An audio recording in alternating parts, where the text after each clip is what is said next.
kelihatannya soalnya ekonomi banget gitu ya.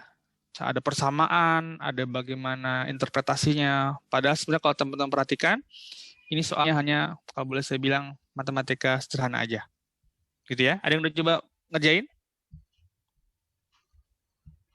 Teman-teman? Udah berusaha ngerjain? Atau belum? Sudah kayaknya saya, Pak. Oke. Berarti ntar saya tolong dibantuin ya. Kita coba sebentar. Saya kasih halaman kosong dulu.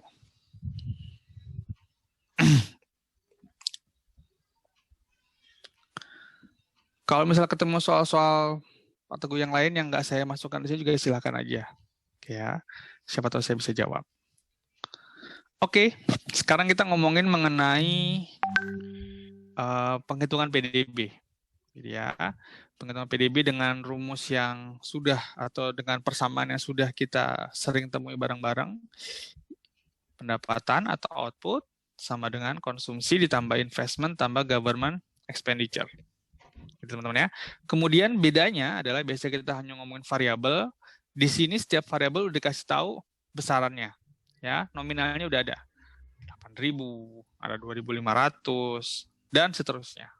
Oke.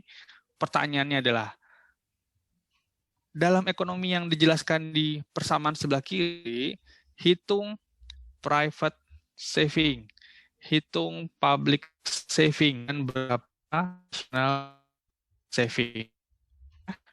Oke. Sekarang pertanyaan pertama adalah bagaimana cara menghitung private saving? Gimana teman-teman?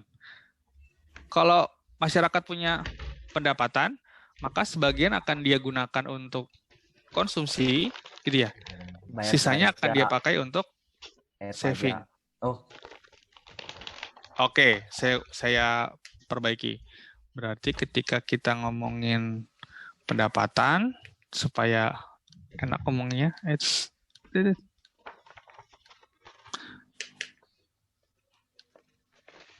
oke, maka sebelum dikonsumsi dia harus bayar pajak dulu. Ini yang kita sebut dengan apa namanya istilahnya? Disposable income, gitu ya. Pendapatan yang bisa dibelanjakan. Nah, bahasa gampangnya gitu. Oke, jadi Y minus T ini adalah disposable income. Apa yang digunakan oleh para rumah tangga dengan disposable income ini, maka sebagian akan mereka gunakan untuk konsumsi, sebagian mereka gunakan lagi untuk ditabung. Gitu ya. Oke. Kemudian, sekarang C. C bagaimana rumus persamaannya? Fungsi kemarin? C, Y min T. Oke, Y min T. Ya. Ada lagi kemarin saya dikasih tahu sama beberapa teman kelas sebelumnya nanya, Pak, kalau di kelas yang satunya rumus konsumsi itu adalah A plus B dikali Y minus T. Gitu ya. Oke. A autonomous consumption. Oke ya. Ini nilainya selalu positif. Oke, nanti kita bahas. Sedangkan B ini yang kita kenal dengan istilah namanya MPC. Apa itu MPC? Marginal propensity to consume. Oke, itu adalah kecenderungan si masyarakat untuk menggunakan disposable income untuk konsumsi, gitu ya. Jadi kalau MPC semakin tinggi, maka tambahan penghasilan yang diperoleh oleh household semakin besar konsumsinya. Ya, itu adalah porsi. Oke, sekarang kita lihat rumus C yang ada di soal ini. Oke ya. Nah, C-nya sama dengan 1.000 plus 2/3 dari disposable income. Oke, teman-teman ya. Oke. 1.000 ini gitu ya. Dibilang autonomous consumption. Apa itu autonomous consumption? Ekonom bilang bahwa meskipun si rumah tangga nggak punya penghasilan, maka dia akan tetap mengkonsumsi sebesar 1.000. Dia butuh apa? Dia butuh makan. Setidaknya seperti itu. Oke, jadi meskipun dia nggak punya penghasilan, dia akan tetap konsum 1.000. Dari mana? Minjem mungkin, ya kan? Ngebon. Oke. Minta sama orang tua apapun itu, ya, maka si ekonom bilang bahwa konsumsi itu pasti nilainya positif. Setidaknya dia konsumsi 1.000 lah. Meskipun disposable income-nya 0, gitu ya, misalnya di sini 0, maka dia tetap konsumsi sebanyak 1.000. Gitu ya, itu namanya autonomous consumption. Mungkin kita belum pernah berkenalan mengenai rumus ini sebelumnya. Nah, yang 2/3-nya inilah yang kita bilang dengan apa tadi? Marginal propensity to consume. Oke, gitu cara memahaminya ya. Jadi rumus consumption itu adalah 1.000 plus 2/3 dikali disposable income. Pemahaman ekonomi seperti itu. Matematikanya mah gampang kayaknya. Anak-anak sekarang mah bisa. Gitu ya. Oke. Sekarang bagaimana cara hitung private saving dari rumus ini? Gimana? Yang undang aja tadi siapa? Mas Radit ya? Dikurangi. Saya coba Pak ya. Ya, boleh. Kan ini Jadi, persamaan umumnya kan Y sama dengan C ditambah I ditambah G. Terus oke. ibaratnya kalau dulu kan pindah ruas gitu kan Pak ya. Y dikurangi G sama dengan I gitu kan. Y dikurang C kurang G sama dengan I gitu. Nah, sekarang Y dikurangi C dikurangi G itu kita akan jabarkan berupa private saving dan public saving.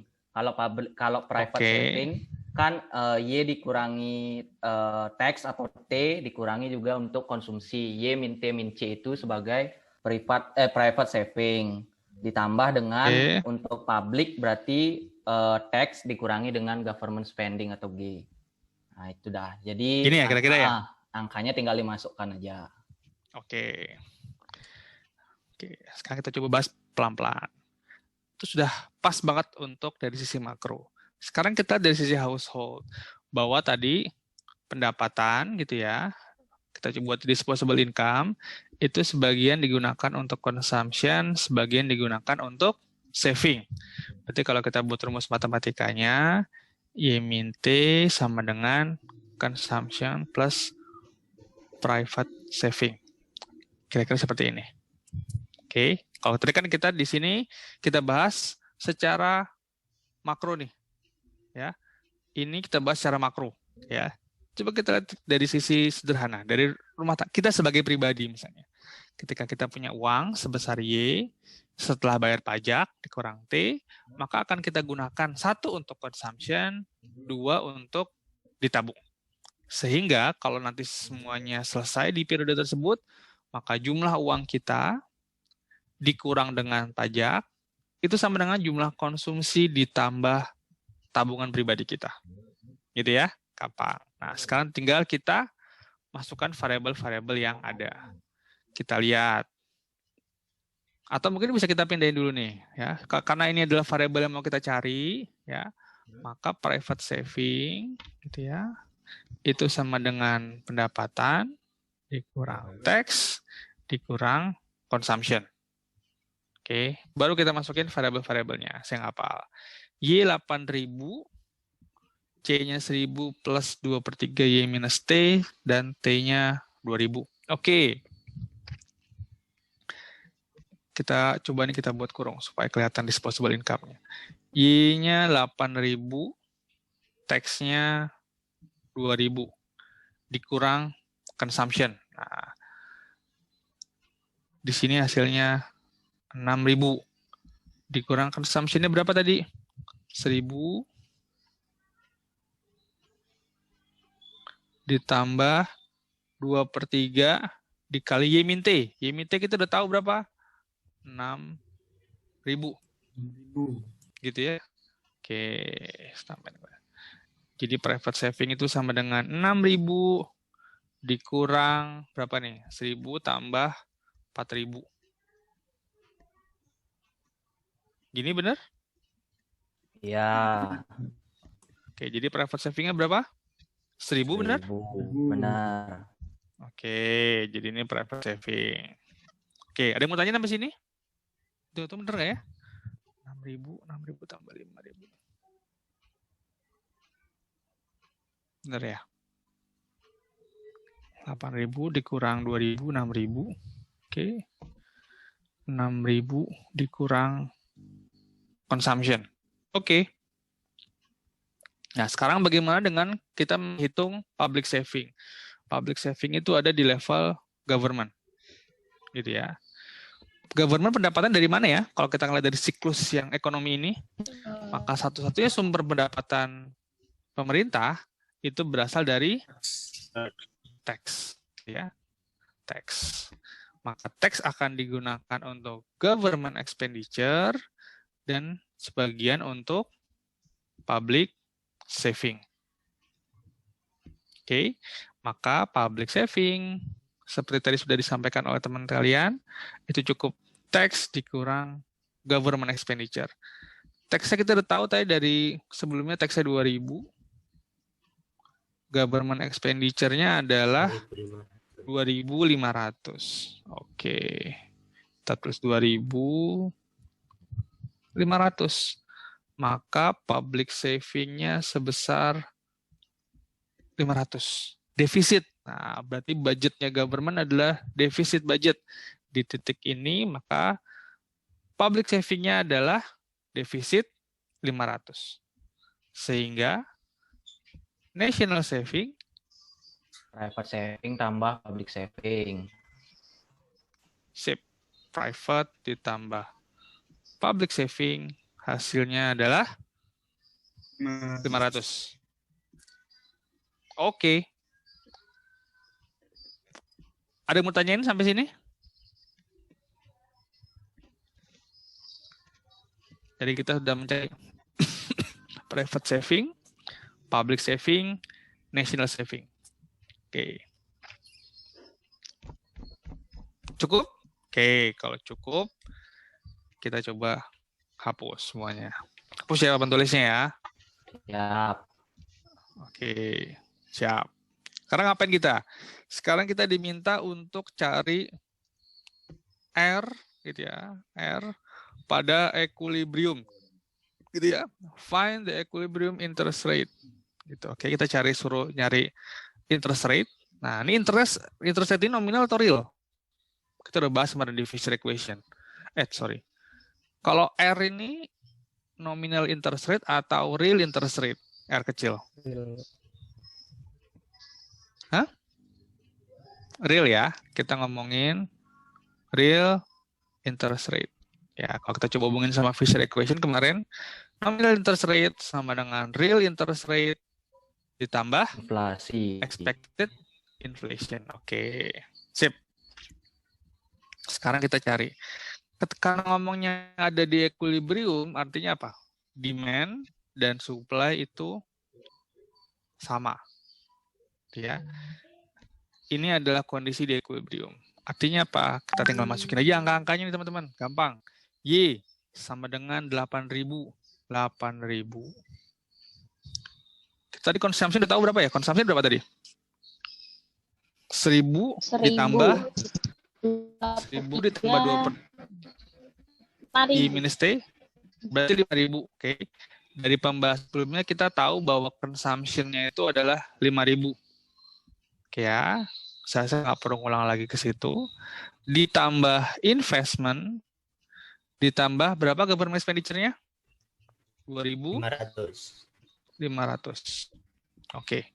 Jadi kalau tinggal kita pindah ke sisi kiri, investment itu sama dengan berapa? 8.000 dikurang 500. 8.000 dikurang. Oke. Sip. Berarti investasi besar 500. Tinggal kita jabarkan rumus dari investment. Investmentnya adalah 1.200 dikurang 100 R. Ya, kita tulis di sini. 1.200 dikurang 100 R sama dengan 500. Berarti 100 R sama dengan 700. Ya, maka R sama dengan 7%. 7 gitu ya, kita tambahin satuannya persen.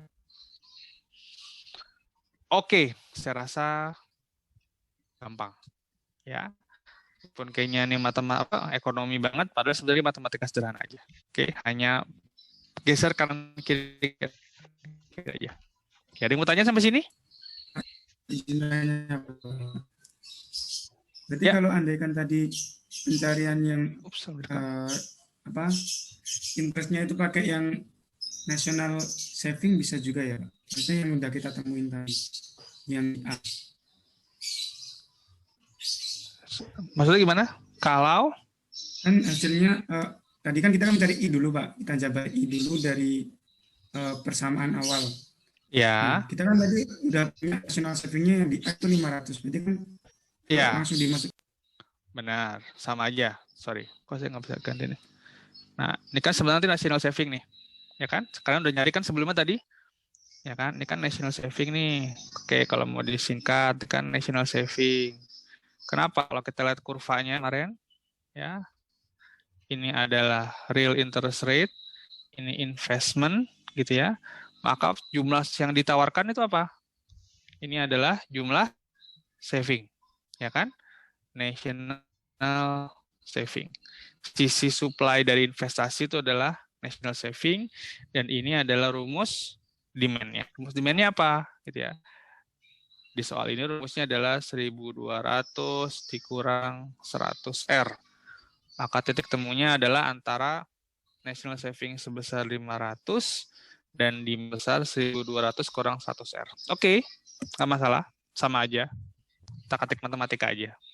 Saya kayaknya sih kalau teman-teman udah punya manualnya atau solusi dari buku MenQ, kayaknya banyak mengenai soal-soal ini. Ya, e-booknya beredaran lah, di googling aja. Ya, teman-teman lebih canggih daripada saya untuk nyari hal-hal kayak gitu. Oke. Yang lain? Ada yang punya cara lain yang lebih singkat? Nah. Aman? Ada yang mau tanyain? Aman. Nggak ada? Oke, cukup. Oke, aman. Saya rasa nomor C sama nomor D juga nggak perlu kita hitung ulang ya. Ini cuma ngurangin G dari 500, ya, jadi dari 2.500 dikurang 500 jadi 2.000. Oke, saya rasa teman-teman bisa melanjutkan penghitungannya sendiri. Ya, nggak perlu kita hitung ulang. Sama aja. Oke, boleh? Boleh. Sip, kalau gitu. Sekarang masuk ke soal berikutnya. Untuk circular flow ada yang mau tanya lagi? Sekarang udah jam berapa nih? Jam berapa? Jam 8 baru. Oke, secukup waktunya. Nggak ada? Oke, sekarang kita coba tebak-tebakan ya. Oke, tebak-tebakan di soal ini. Tentukan apakah hal-hal ini termasuk uang atau enggak. Nah, pertama, masuk uang atau enggak? Kalau iya, masuk M1 atau M2. Oke. Siapa jawabnya? Ketua kelas. Ketua kelas siapa di sini ya? Adil. Mas, ketua kelas. Di kelas ini yang paling kocak siapa, Mas? Jangan yang paling lucu. Ntar paling lucu yang dipilih perempuan lagi nih. Sekarang lucu bergeser istilah soal dari lucu kocak jadi lucu cute gitu ya teman-teman ya. Kemarin saya tanya, pilih yang paling lucu. Kata ketua kelasnya saya Pak. Gitu lagi. Sekarang pilih yang paling kocak siapa? Paling kocak. Faras Pak. Kelas ini siapa? Ya, Mas Faras. Ada Mas Farasnya? Ada nggak Mas Farasnya? Pilih yang lain, pilih yang ada. Oh, ada. Oke, boleh. Nomor 1. 10.000 di kartu game Fun World. Uang atau bukan? Nah, sebelum kita nanya ini M1 atau M2, ini uang atau bukan ya? Uang, Mbak. Uang? Oke. Kenapa dibilang uang? Kemarin kita tahu bahwa definisi uang salah satunya apa? Bisa digunakan sebagai alat tukar, gitu ya. Kenapa? Kenapa? Sorry, denger.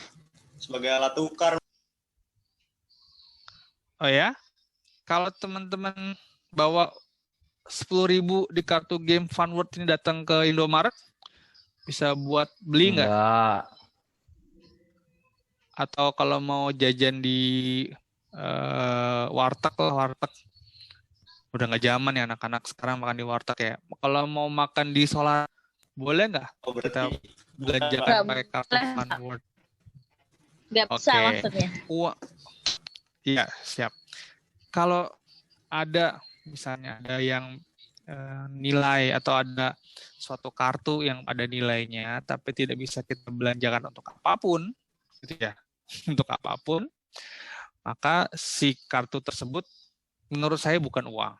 Ya, jadi kartu game Fun World ini Pak, ya, setahu saya Fun World ini offline kan ya? Ini ada di mall-mall kan Fun World itu? seperti time zone gitu kan. Oke, bukan di dunia maya kan ya. Karena kadang-kadang kalau di dunia maya diamond itu katanya bisa buat dijadiin duit tuh.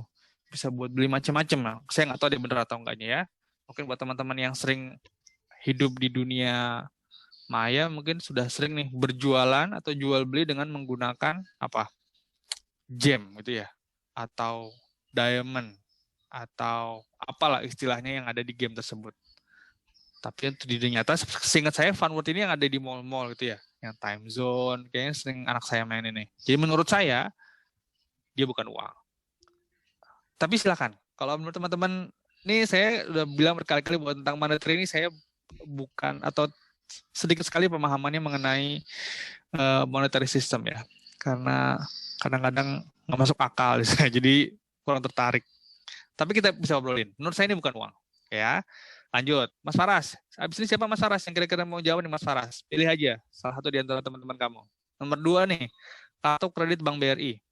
Siapa Mas Faras?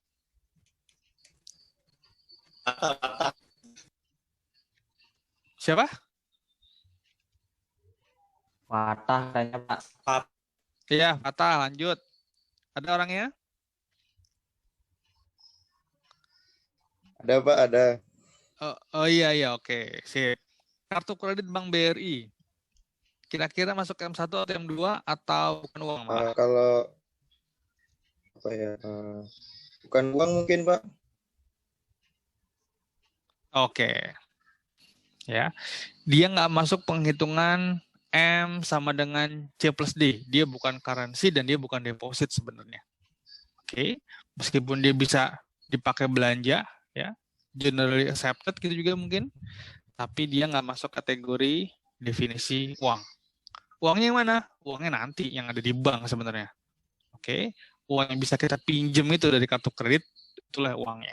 Oke. Tapi kartunya bukan uang. Oke. Saya juga menjawab dari nomor 3. Kartu ATM Bank Mandiri. Kartunya bukan uang. Ya, menurut saya. Tapi nominal yang ada di belakang kartu ATM tersebutlah yang uang, gitu ya. Oke, jadi uang, M itu tidak betul, benar banget. Kartu ATM mengandung uang, kartu kredit Bank BRI juga mengandung uang. Tapi kartunya uang atau bukan? Kartunya. Ini ngomongnya kartu kan? Iya. Ya, enggak? Kartu ATM-nya uang atau bukan? Kalau kalian tiba-tiba mau ngapain ke Indomaret gitu, saya ninggalin kartu ATM saya deh gitu. Insya Allah boleh. Debit gitu ya. Insya Allah nggak boleh. Boleh nggak ninggalin kartunya? Sama Sandi, Pak. Iya, boleh. Jadi kartu ATM dan PIN-nya gitu ya. Oke. Karena kalau nggak salah untuk kartu kredit yang dibilang bahwa kartu kredit itu belum masuk kategori uang. Dan menurut saya masih sama halnya dengan kartu ATM. Ya, karena kartu ATM itu tidak bisa dijadikan alat tukar. Ya, yang bisa dijadikan alat tukar apanya? Uangnya yang ada di rekening kalian. Oke, kartu ATM itu nggak masuk nih kategori M sama dengan C plus D gitu ya, currency plus deposit gitu ya. Maka depositnya yang masuk kategori money, bukan kartunya. Menurut saya seperti itu. Oke, lanjut. Ada lagi mau diobrolin? Kira-kira gimana? Masuk M1 ternyata, kartu ATM. Kita ngomongin rekeningnya gitu ya. Kalau rekeningnya, maka dia masuk tuh kategori uang. Oke, sekarang nomor 4. Siapa Mas Fatah? Namanya Fatah kan tadi ya? Saya nggak pas dengarnya deh. Siapa Mas Fatah? Tunjuk satu temannya untuk jawab nomor 4. Arya Pak. Nih. Arya, ayo Mas Arya. Ada Pak, ada. Orangnya. Tenang. Nggak saya absen kok. Saya nggak bisa ngeliat tampang kalian lagian. Oke, nomor 4. Rp500 di jok motor. Kategori uang atau bukan? Pak. Masuk kategori uang. Masuk. Kalau masuk kategori uang, ini M1 atau M2? Kayaknya M1 sama M2, Pak. M1 sama M2. Oke. Kenapa M1 sama M2? Jawabannya menurut saya pas banget karena ya, maka M2 itu termasuk juga M1 gitu ya. Jadi kalau kita tulis himpunannya Jadi sebenarnya M1 itu termasuk M2. Jadi kalau kita bilang M2 aja, ya benar juga, gitu ya. Tapi kalau kita ngomong M1 dan M2, saya rasa itu lebih tepat juga. Oke, berikutnya 10 juta di deposito. Siapa Mas Arya?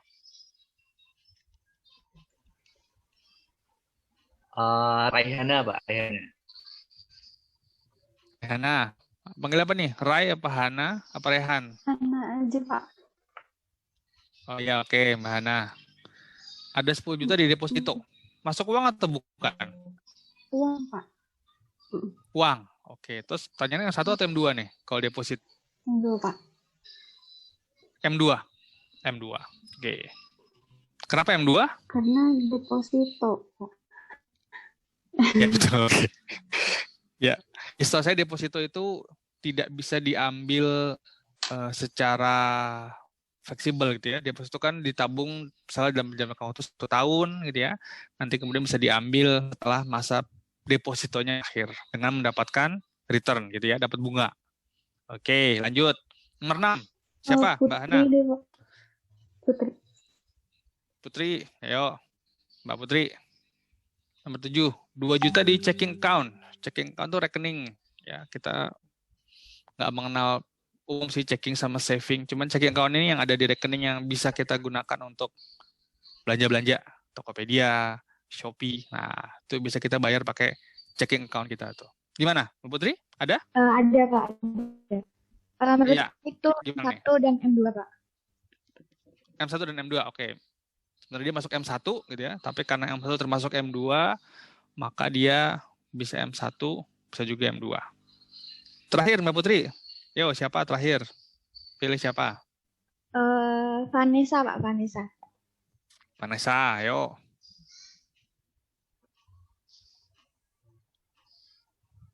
Ada Mbak Vanessa? Nggak perlu tampil kok, suaranya aja. Atau yang lain? Mbak Put, yang lain Mbak Put. Seperti Vanessa terputus Pak sebenarnya, Pak. Tadi Boleh, ya udah yang lain. Yang kira-kira siapa nih Mbak Put? Itu sia-sia. Ya, siapa lah itu? Nggak dengar saya. Yas, apa Tias? Ada?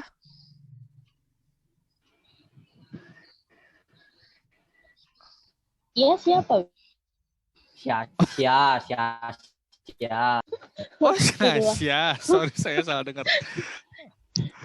Oke, nomor 7, nomor Saham. 7. Saham, gimana saham? Saham senilai 3 juta bukan uang, Pak. Oke, ya. Menurut saya juga bukan uang. Ya, kenapa? Karena nggak umum nih. Orang meskipun ada yang tukar guling ya antara saham dengan perusahaan gitu kadang-kadang, antara saham dengan mesin ya. Itu ada transaksi seperti itu di akuntansi, tapi bukan termasuk kategori uang yang kita obrolin. Ya, definisi bukan definisi uang. Oke. Ada pertanyaan sampai sini? M1, M2, meskipun kayaknya nih, kayak sih nggak keluar lah kalau di UTS kayaknya kalau kayak gini-gini ya. Oke. Sip. Ada yang tanyain nggak ada? Kita lanjut. Menambah atau mengurangi M1 dan M2. Mentransfer uang dari saving account ke checking account. Ini gimana nih? Sasya. Siapa pilih satu Sasya? Mbak Sasya. Siapa nih yang mengerjain nomor 1 nih? Kalau kita transfer dari saving ke checking account. Oke, mungkin agak ribet ya. Saving account tuh biasanya model deposito lah ya, uang apa tabungan yang memang bukan untuk transaksi sehari-hari.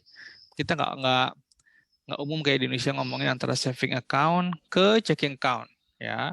Jadi sebenarnya transaksi nomor 1 ini ya, kalau boleh saya wakili ya, ini hanya memindahkan uang dari yang tadi definisinya M2 ya ke M1 ya. Iya, oke. Jadi M1-nya bertambah ya. M2-nya berkurang nggak? Enggak. Kenapa? Karena M2 itu sama dengan M1 ditambah lain-lain. Oke, jadi ini hanya perpindahan dari keranjang yang di sini ke M1. Jadi nomor 1 ini jawabannya M1-nya naik Oke, karena dia ada di check account sekarang, tapi posisi M2 tidak berubah. Oke, sekarang nomor 2, siapa Mbak Sasya? Tolong dipilihin saya. Kalau ada Iqbal, Pak. mahasiswa nemuin uang di Iqbal, nemuin uang di kantin, terus ditabung sendiri ke rekening gironya dia. Oke, bener nih. Gimana nih? Ini masuk seperti apa nih? Apakah menambah M1 atau menambah M2 atau yang lainnya? Gimana Mas Iqbal? Menambah M1 sama menambah M2. Menambah satu, oke. Menemukan uang di plasma. Plasma itu apa sih? Plaza mahasiswa? Apa di kantin? Plaza mahasiswa, Pak. Oke. Uang, ketika nemu uang, dia bentuknya apa nih? C gitu ya? Uang itu sudah ada kan? Oke. Kemudian C-nya dipindahkan ke giro. Oke, masuk ke giro. Oke, berarti ini mindahin uang dari currency menjadi tabungan. Kira-kira nambah M1 nggak tuh, Mas Iqbal?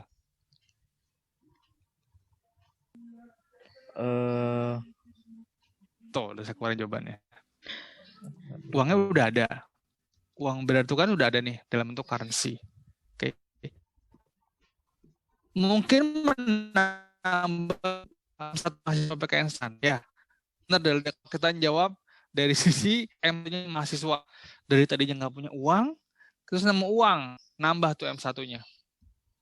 Ya kan? Tapi dari secara agregat, maka uang tersebut sudah ada di sistem sebelumnya.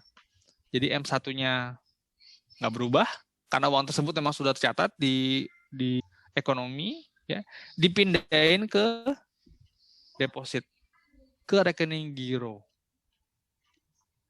Oke, nggak ada perubahan sebenarnya. Gitu ya Mas Iqbal ya? Kalau dari sisi mahasiswanya, iya nih. Kenapa? Tetap berarti ya Pak M1-nya? Menurut saya tetap. Kenapa? Karena uang tersebut sudah ada di sistem kita. Pak, itu. Kalau kita ngomongin secara... Mau ya, nanya. Gimana? M1 itu berarti isinya checking deposit sama uang dalam peredaran gitu ya Pak? Ya, kalau kita lihat di definisinya Bank Indonesia, M1 itu kan satu uang kartal, uang kertas lah, duit gitu ya. Duit yang kita pegang nih, uang kertas, uang logam. Kemudian adalah yang ada di rekening tabungan. Bisa berupa giro kalau perusahaan, kalau individu biasanya berupa rekening, bahasa Inggris itu bisa pakai checking account. Itu rekening yang bisa diambil setiap waktu. Yang bisa kita gunakan untuk belanja, transfer, sana sini, itu masuk kategori M1. Oke. Sedangkan M2 itu uang yang lebih tidak liquid, kayak deposito, gitu ya. Kemudian tabungan-tabungan yang ada di brankas atau di deposit penyimpanan, seperti itu, maka dia masuk kategori M2. Sebenarnya yang bisa membedakan M1 dan M2-nya mungkin tingkat likuiditasnya, tingkat kemudahan buat si pemegang uang tersebut untuk membelanjakan. Dan kadang-kadang setahu saya di Inggris tuh ada sampai M3 atau M4. Iya, Pak. Ada yang kita kan pakai setahu saya ya. Jadi kadang-kadang definisi M1 sama M2 atau MM berapa itu beda-beda nih setiap negara nih, setahu saya. Kayaknya waktu itu ketika saya pernah dapat tugas juga ngomongin tentang money gini, itu bingung ketika kita mau ngomongin satu M2 di US gitu ya. Mungkin kalau sama di Amerika sama, di Indonesia sama.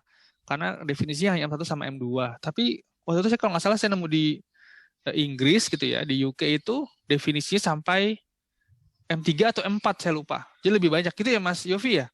Saya sih lupa. sampai lupa M3 inget. tapi ada M0-nya, Pak. Nah itu dia. Jadi memang definisinya uang ini kan tergantung bank sentralnya. Ya, bank sentral mengkategorikan jenis uang yang beredar di perekonomian dia seperti apa. Ya, untuk gampangnya kalau di buku Menko itu kan ada currency gitu ya, itu yang paling liquid gitu ya, yang paling gampang untuk dipakai oleh masyarakat. Kemudian ada M1, ada M2. Gitu ya. Meskipun nanti di perbankan umumnya ngomong cuma M1 sama M2 aja di Amerika Serikat sana. Di Indonesia pun seperti itu, adanya M1 sama M2. Tapi di negara lain itu bisa beda-beda. Yang saya tahu terbatas pengetahuan saya mengenai hal ini, setahu saya di Inggris. Itu bukan cuma M1 aja, termasuk ada M0 sama M3 dengan definisinya si bank sentralnya. Oke. biasanya yang membedakan antara level M1, M2, dan M seterusnya itu adalah tingkat likuiditasnya. Biasanya seperti itu. Itu yang maksud saya. Jadi kalau kita ngomongin M1, M2, kita ngomong dulu nih, di negara mana nih? Takutnya salah, takutnya beda. Oke, kalau kita ngomongin bank sentral kita, iya gimana? Setiap negara beda berarti ya, Pak? Beda-beda ini. Kita pakai bukunya MenQ, itu M1, M2 di versi US, Federal Reserve. Kemarin saya tampilkan di slide itu adalah M1, M2 versinya BI. Ya, ada M1-nya ada uang kartal, ada uang elektronik gitu kan yang dikeluarkan oleh bank dan seterusnya. Mungkin nanti di Jepang, di Uni Eropa, tapi saya nggak tahu, sorry. Saya cuma tahu di Inggris waktu itu kalau nggak salah definisi M1, M2-nya itu nambah sampai M3, M0. Nah, Mas Yofi tuh yang kayaknya lebih punya pemahaman. Gitu Mas Yofi ya? Bedanya apa Mas Yofi? M0 sama M3? Kalau M0 itu M1, M2. mata uang kertas dan koin, Pak. Berarti Kalau uang kartal M1, kita berarti ya? Ya, kalau M1 M0 itu berarti itu kartal. M0 plus cek dan giro. Kalau Oke. M2, M1 plus tabungan dan simpanan berjangka panjang. Terus kalau Tanpa M3 cek dan giro itu- berarti ya M2-nya? Berarti Ya, M2 itu tidak termasuk semacam M1? cek. M2 itu M1 plus tabungan dan simpanan jangka panjang gitu Pak tulisannya Pak. Oke. Terus yang M3 itu M2 plus deposito, M1. pasar uang dan lain-lain. Nah, ya saya nggak mau ngobrol lebih banyak takut salah. Jadi memang definisinya beda-beda. Gitu ya, Mas Yase ya. Iya, Pak. Oke, sip. Lanjut. Ya. Nomor 3. Mahasiswa PKS menemukan uang di kantin, gitu ya, dan memasukkan ke rekening tabungan. Di mana nih kira-kira? Tadi siapa terakhir jawab ya? Saya lupa namanya. Saya Pak. Iqbal Pak. Iya. Mas Iqbal. Ya, nomor 3 siapa kira-kira nomor 3? Randa Pak. Ya, Randa. Nah, rekening tabungan ini, Mas Randa. Rekening tabungan ini kalau kita bahasnya jadi saving atau jadi checking ya? Nah, ini bingung lagi nih. Kira-kira gimana? Nomor 3 masuk saving atau checking? Atau ngomongnya M1 berubah atau enggak? M1 berubah enggak? Nah, pertanyaan pertama deh. M1 berubah enggak? M1 Turun M1 berubah? M1. Berubah karena dia masuk ke saving account gitu ya. Gini, berarti prediksinya mirip-mirip sama kan saya. Jadi kita anggap ini adalah saving account ya. Oke, kayaknya sih ini menurut saya bukan jadi fokusnya nanti UTS teman-teman deh. Karena ini bervariasi ya. Kita mau pakai M1-nya siapa nih? M1-nya buku MenQ atau M1-nya BI? Nah, kayaknya oke, kita pindah ke slide berikutnya. Mau hitung-hitungan nih. Oke ya, kita pada awal program terdapat currency sebesar $1.000. Hitung money supply untuk kasus berikut. Oke. Semua uang merupakan currency, tidak ada yang didepositkan. Oke. Tadi siapa ya yang terakhir ya? Siapa? Nama, lupa saya. Randa, Pak. Randa, Pak. Randa, ya Mas Randa. Kira-kira yang nomor A ini siapa nih? Bisa bantuin saya nih untuk mengerjakan nih. A. Oke ya. Andi aja, Pak. Hitung money supply. Siapa? Andi. Oke, siapa? Randi. Ada Randa, ada Randi ceritanya. Andi, Pak. Pak. Andi. Oh, Andi, sorry. Oke. Money supply sama dengan currency plus deposit. Oke. Berarti nomor A jawabannya berapa? 1.000, Pak. 1.000. Oke. Saya jawabannya nggak ada. Oke, kita hapus. Oke, kenapa? Karena rumusnya balik ke rumus pertama. Bahwa M itu sama dengan currency plus deposit. Oke, sekarang yang B. Uang tersebut semua didepositkan dan bank 100% menempatkan sebagai cadangan. Oke, kayaknya kita udah pernah bahas nih. Jadi ketika ditabung di bank, berarti GWM-nya adalah 100% atau reserve requirement-nya adalah 100%. Artinya money supply jadi berapa nih, Mas Andi? Pilih. Jawab deh nomor B. Tetap 1.000. Oke ya. Kenapa? Karena hanya pindah dari currency jadi deposit. Gitu ya. Oke. Berikutnya, Sandi nomor 3, nomor C siapa kira-kira yang bisa bantuin saya jawab nih? Wesley, Pak. Ya. Nggak dengar saya namanya. Siapa tuh yang ditunjuk? Yang C. Wesley. Oke. Berarti sekarang depositnya ada 1.000 gitu ya. Tapi GWM-nya itu adalah 20%. Oke, sisanya akan dipinjamkan ke bank, dimasukkan ke bank lagi, dan seterusnya. Oke, ini kayak rumus yang terakhir kalau teman-teman lihat di slide mengenai money. Kira-kira berapa jadinya money supply-nya? 1.800, Pak. 1.000 ditambah 800. 1.000 ditambah 800. Jadi 1.800. Tapi ini loh, dia kan kalau baru di 2 bank, sisanya dipinjamkan, dimasukkan ke bank lagi, dan seterusnya. Oke, Iya, Pak, kita ada buka. seterusnya.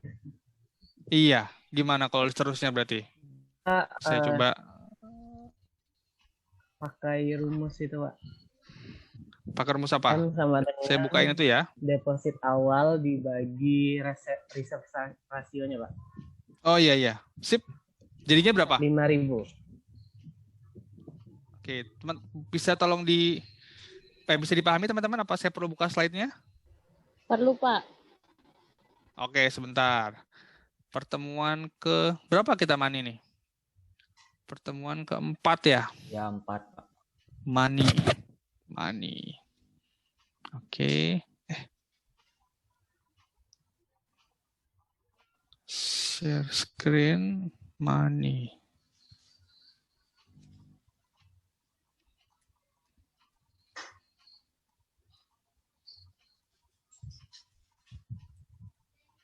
Oh, nggak ada di slide ya?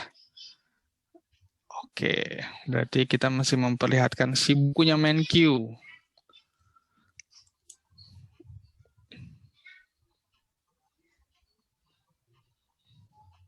Nih, Edge 10.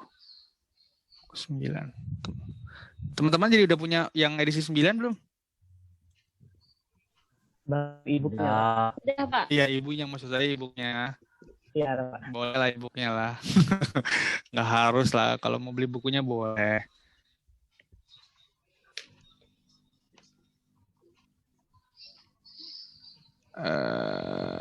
Kita cek sini. Central banks. Ups. Nah, kekecilan. Pakai rumus yang ini ya. Nanti ujung-ujungnya adalah 1 per RR dikali total deposit awal. Dengan rumus yang ada di halaman ke-4. Halaman ke-91. Oke, ini sama kayak rumus angka kapitalisasi deh. Teman-teman udah dapat belum? Angka kapitalisasi ketika menghitung penilaian bisnis. Belum, Pak, belum. Dengan diskon. Belum, belum Pak. ya. Oke. Nanti juga pakai rumus logaritmik seperti ini. Oke. Ini namanya deret apa? Deret geometrik ya? Iya. Deret geometrik tak hingga. Ada anak matematik tuh. Ya, lebih paham daripada saya. Oke, jadi cara mencari adalah 1 per reserve requirement dikali deposit awal. Ya, jadi kalau kita kembali ke soal, tadi reserve requirement-nya adalah 20%. Oke, ini saya stop share dulu.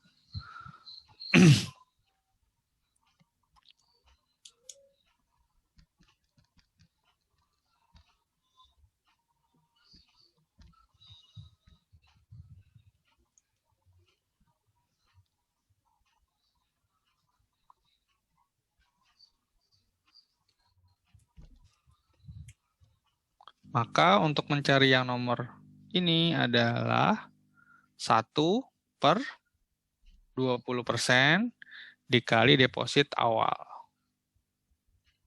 Ya, sama dengan 5.000. Oke? Oke. Sekarang berikutnya, yang D. Gimana cara ngitungnya teman-teman? Kalau udah pada ngitung semua. Orang pertama akan menahan setengah uang sebagai currency. Oke. Setengah lagi didepositikan, ditahan 20% oleh bank, sisanya dipinjamkan, dan seterusnya. Oke, berarti kalau kita pakai C plus D yang sama gitu ya, maka currency-nya adalah 500 gitu ya, ditambah 1 per berapa? 20%. 20% dikali 500. 500. Oke, ya, kenapa? Karena depositnya hanya 500. Jadi jawabannya berapa? 500 per 2.500 sama dengan 3.000. Oke, ada yang mau tanyain? Cukup? Jam berapa sekarang? Masih 8:30. Oke, cukup. Ya, udah jawabannya. Oke. Berikutnya. Dalam perekonomian terdapat monetary base sebesar $1.000. Apa nih? Lambangnya monetary base apa? B. B. B-nya $1.000. Orang akan menahan porsi yang sama antara currency dan deposit. Oke. Bank menahan 20% dari deposit sebagai reserve. Berarti RR-nya sama dengan 20%. Berapa M? Nah, M itu sama dengan rumusnya apa? Kalau ada base-nya di sini, ini adalah apa? M? Money multiplier.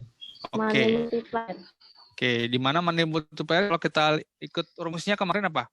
CR, masih apa? Plus 1 ditambah R plus R. Oke.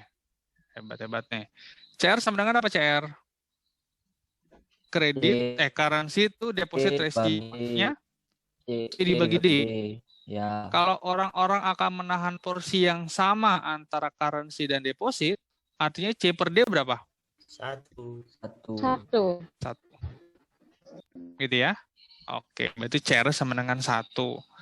Berarti kita ini kan masih dikali B. Sekarang kita bisa masukin angkanya.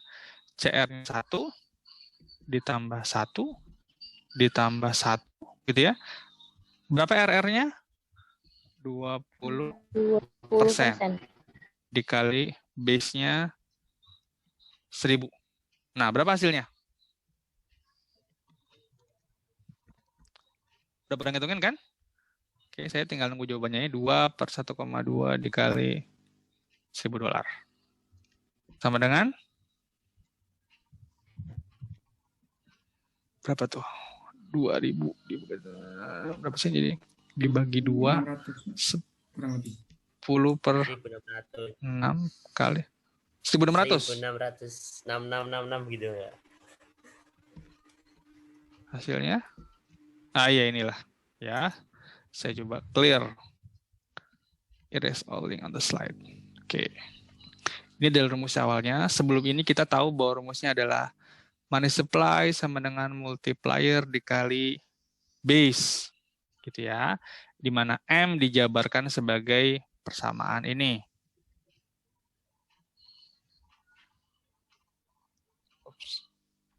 Oke.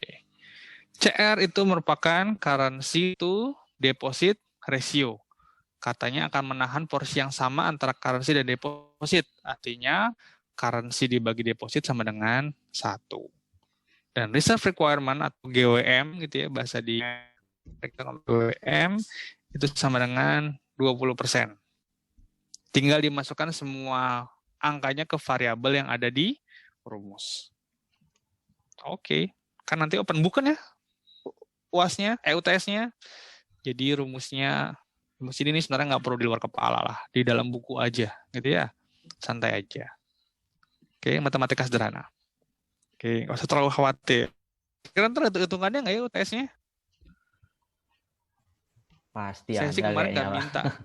Ada ya. Soalnya kalau saya ngeliat soal-soal apa Teguh kayaknya ada deh. Soalnya saya kemarin masukin sih nggak pakai hitung-hitungan, interpretasi aja. Ya, kalau saya sih pengennya circular flow teman-teman paham apa yang terjadi pada belanja pemerintah atau bagaimana belanja pemerintah mempengaruhi misalnya nominal interest rate. Mungkin bagaimana memahami yang ada di perekonomian. Tapi kalau ngelihat Soal-soal ini kemungkinan akan ada hitung-hitungannya deh. Ya, oke. So far kalau emang Pak Doskunya senang dengan slide Pak Teguh, kayaknya ada hitung-hitungannya. Tapi soalnya masih bisa dipahami lah, insya Allah. Oke, kalau ada kesulitan teman-teman langsung saya diinterupsi aja ya. Oke, dan nanti di quiz saya sih nggak pakai hitung-hitungan. Di quiz saya nanti buat teman-teman yang suka matematik, saya hanya mengajak teman-teman untuk memahami aja gimana fenomena-fenomena ekonomi. Oke, jadi nggak ada hitung-hitungannya kok, karena itu setengah jam bisa. Ya, oke, lanjut.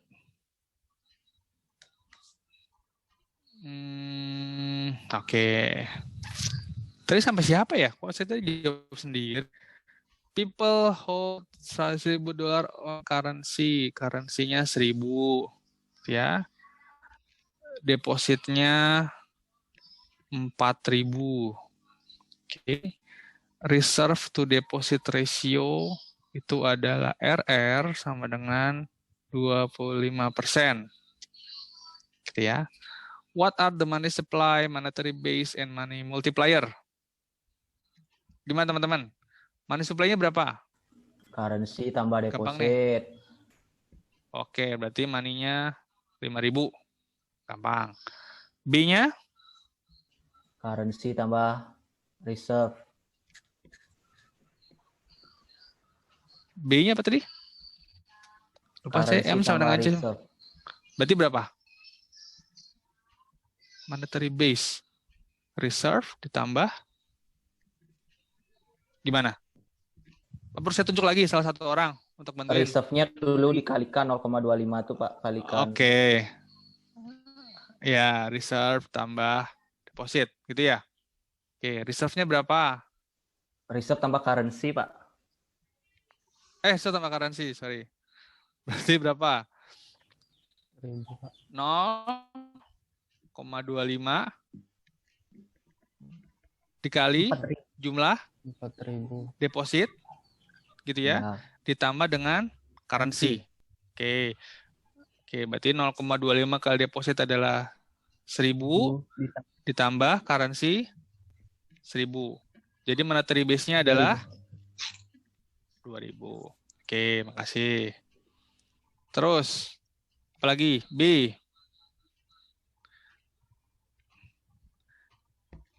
It takes in deposit, make loan, and has no capital.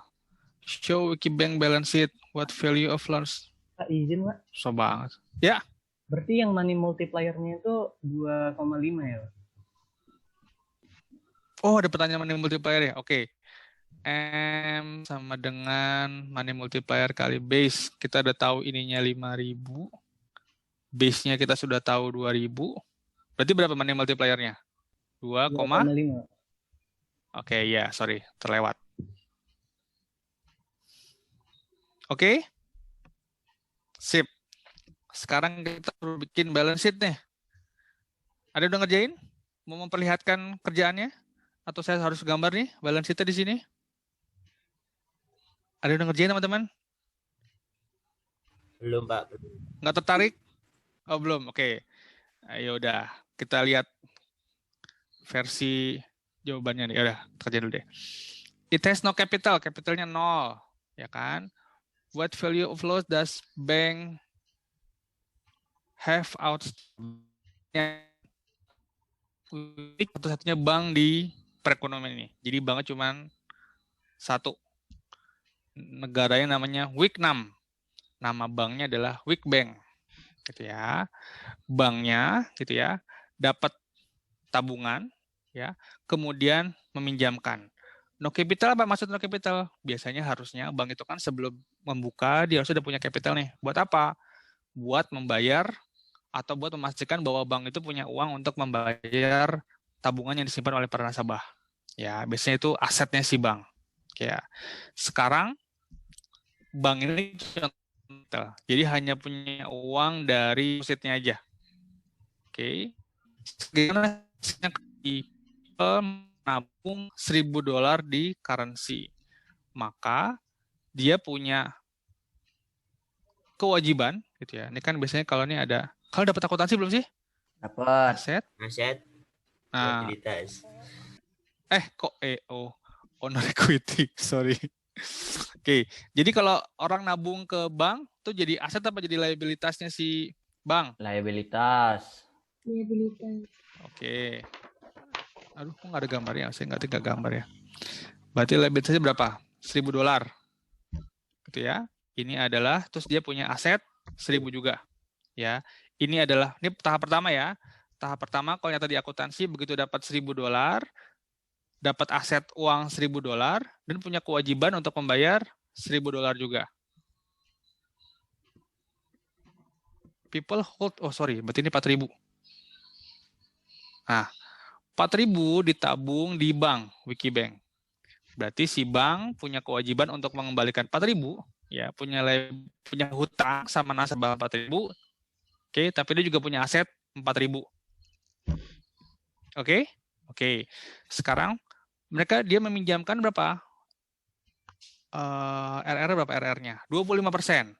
Artinya, gitu ya, artinya dia meminjamkan sebagian dari depositnya. Dia hanya meminjamkan berapa? 1.000. Oke, berarti sebagian dari yang dia punya ini, dia pinjamkan 25%-nya.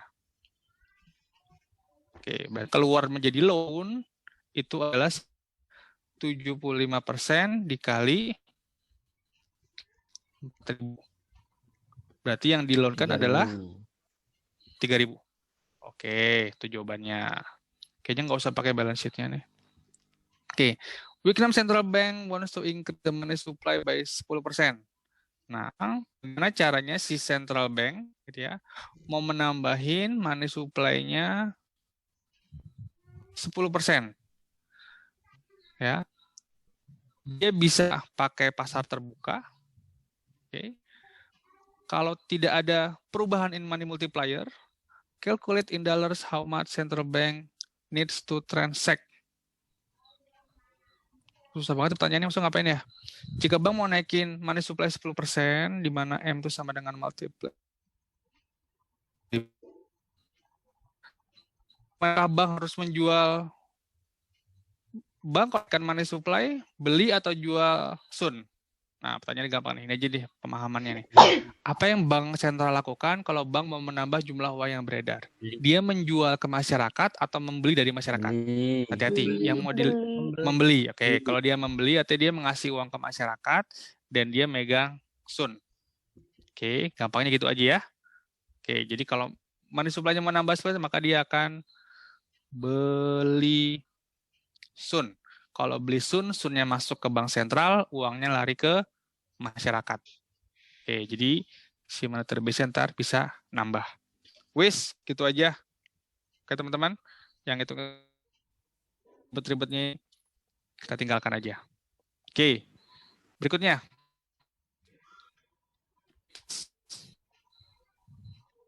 Sekarang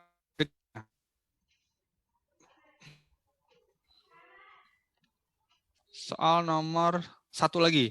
Di sebuah negara, kecepatan uangnya belum konstan. Kelihatan, Pak. Apanya nih? Slide-nya. Slide-nya? Kok bisa?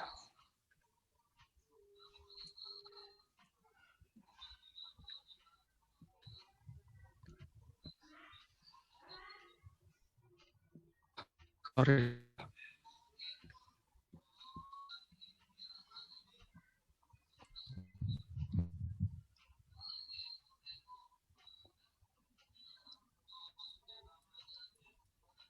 Oke.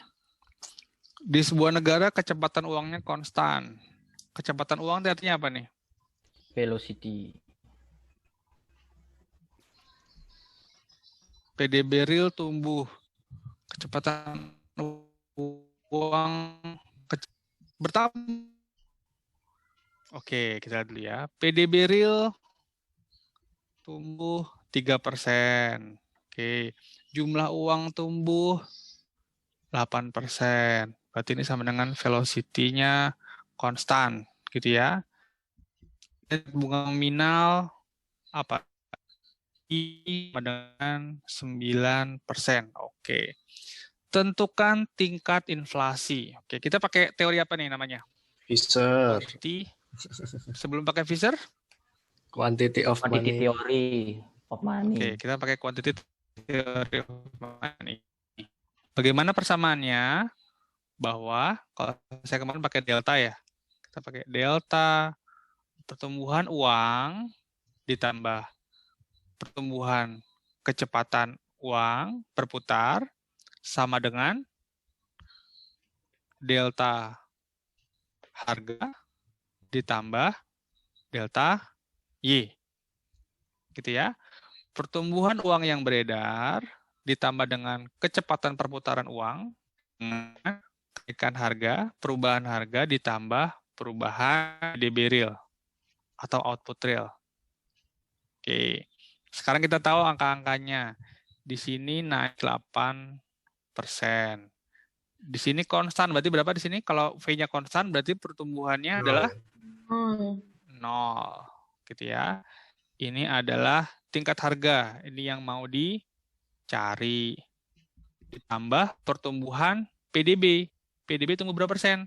Tumbuhnya 3. Berarti kita tahu bahan pertumbuhan harga itu sebesar 5%. 5%. Oke.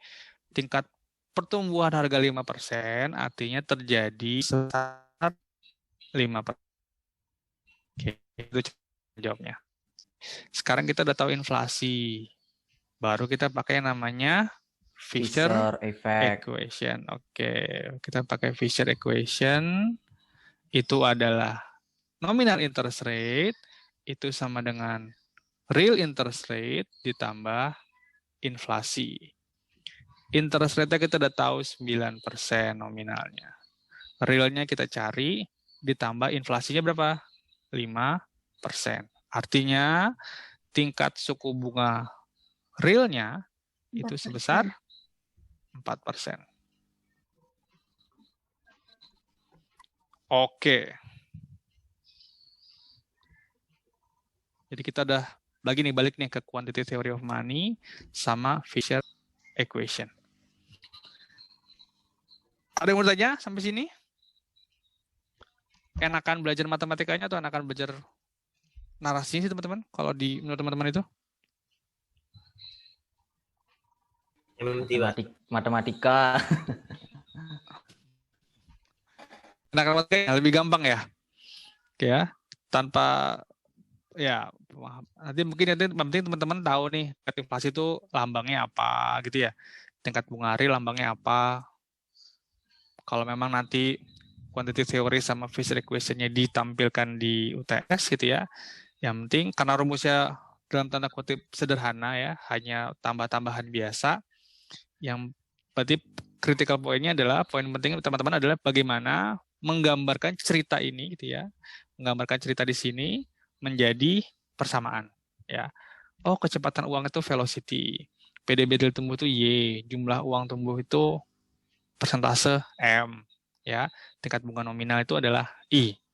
Jadi bagaimana membuat si cerita ini jadi persamaan. Selesai itu poin pentingnya. Oke. Sekarang suruh prediksi tingkat inflasi di 5 negara berikut. Oke, kita tahu M, kita tahu Y. Oke. Kita tahu ini adalah M. Ini kita tahu Y. Ini kita tahu apa? Persentase M sama persentase Y. Kalau kita suruh memprediksi tingkat inflasi, artinya kita suruh memprediksi apa nih? Variabelnya apa? Persentase? P. Oh ya, Ya. Ada money supply, ada GDP, ada price. Berarti kita pakai teori yang mana? Pakai teori? Quantity theory. Quantity theory of money lagi. Ya, yang bilang bahwa persen M ditambah persen V sama dengan persen P ditambah percentage of Y. Ada yang hilang nih. Apa yang hilang? Velocitas. Oke, mau nggak mau kita pakai yang namanya asumsi lagi. Nggak dikasih tahu di sini nih velocitas seperti apa. maka kita asumsikan bahwa dia 0. Oke, asumsi dari mana? Ya, asumsi untuk memudahkan menjawab. Kenapa juga prediksi, ya, prediksi. Oke, ada uncertainty dalam prediksi itu. Ya, ketika menilai juga pasti ada uncertainty-nya. Nggak mungkin hasil dari penilai itu sama persis. Misalnya suruh nilai bagaimana nih proyeksi pendapatan bisnis ini 5 tahun ke depan. Nah, kalian pakai apa tuh? Pakai asumsi pasti. Asumsi pertumbuhan ekonomi selama 5 tahun ke depan adalah sekian persen. Asumsi lagi pertumbuhan properti di Indonesia atau di Jakarta kira-kira harganya naik berapa persen. Nah, pasti teman-teman akan bertemu dengan banyak asumsi di dunia kerja. Oke, jadi ini contoh salah satu asumsinya. Oke. Kalian udah mulai bikin penilaian apa ya? Kalau saya boleh tahu di semester ini. Udah mulai ngitung penilaian apa ya? Properti udah mulai? Pengantar. Pengantar tuh udah hitungan belum? Ada dikit sih, Pak. Pengantar tuh. Oh, dikit itu apa sih? Dikit itu ngapain? Kenapa? Penilaian lewat manajemen keuangan, Pak. Berarti lewat itu worksheet, pakai laporan keuangan. Iya, laporan keuangan. Oke, iya, pakai laporan keuangan ya. Oke, ini selasa gampang. Kalian udah dapat M, kalau balik ke soal ini, kalian udah dapat M, udah dapat P, tinggal dihitung pakai tambah-tambahan ini. Masukin ke Excel, ya enggak? Copy paste, short ke bawah, langsung ketemu berapa tingkat inflasinya. Contoh Australia misalnya, 7,4% gitu ya.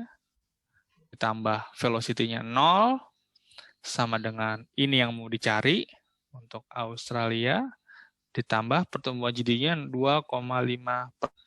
Maka diprediksikan akan ada inflasi sebesar berapa nih? 4,9%. Prediksi. Oke, ini prediksi. Kira-kira seperti itu. Oke. Yang lainnya menyesuaikan. Lihat yang perlu diperhatikan, lihat nih, Argentina. Money supply-nya naik hampir 30%. Oke ya. Kita lihat Argentina. Oke. Kalau M2-nya naik sampai 30% dan pertumbuhan Y-nya hanya 0,5%, maka kita bisa memprediksi dengan quantity theory of money gitu ya. Kita memprediksi bahwa kemungkinan tingkat inflasinya akan sangat tinggi.